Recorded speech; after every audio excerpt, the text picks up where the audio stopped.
बाबा साहब डॉक्टर भीमराव अंबेडकर की मूर्ति में इशारा करती उंगली का क्या अर्थ है? आइए समझें। आजकल भारत रत्न डॉक्टर भीमराव अंबेडकर की यह फोटो सोशल मीडिया से लेकर इलेक्ट्रॉनिक मीडिया में दिखाई जा रही है। आखिर इसी फोटो का उपयोग प्रचार प्रसार में क्यों किया जा रहा है?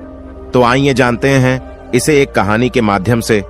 एक बार एक लड़का अपने पिता के साथ डॉक्टर भीमराव अंबेडकर जयंती की भव्य रैली में गया।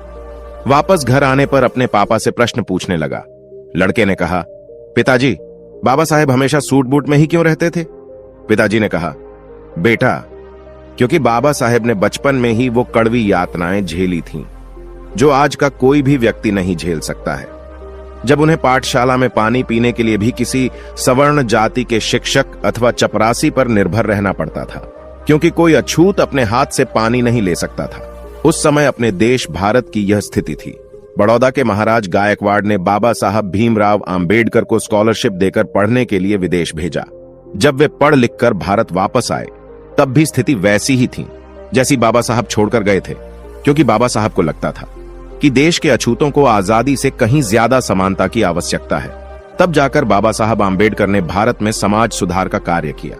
उन्हें लगता था कि मेरा समाज भी अच्छे कपड़े पहने, यदि मैं सुटबुट में रहूंगा तो मेरा समाज मुझसे प्रेरणा लेकर और मुझे आदर्श मानकर खुद भी सूट बूट पहनेगा। लड़के ने लड़का, ठीक है पिताजी, आज से मैं भी सूट बूट में ही रहूंगा।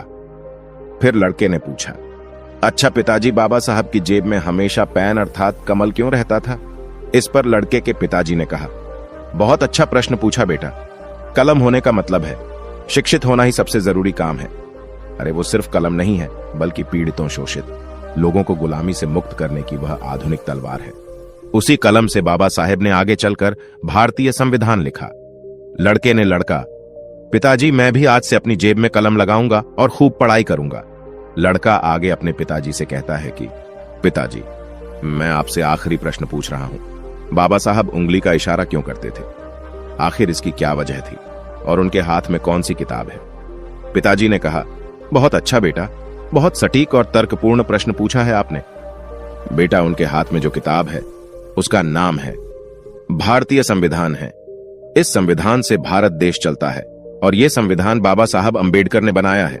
इतना जातिवाद होने के बावजूद भी हमारे बाबा साहब ने हार नहीं मानी। वो लड़ते रहे और अंत में ऐसा संविधान बना दिया। न कभी ऐसा बना और ना ही कभी ऐसा बनेगा। विश्व का सबसे बड़ा लिखित संविधान अपने देश भारत का है। और बेटा, मैं गर्व से कह सकता हूं कि मैं इस भारत देश का निवासी हूं। इसी संविधान से सभी को समता, स्वतंत्रता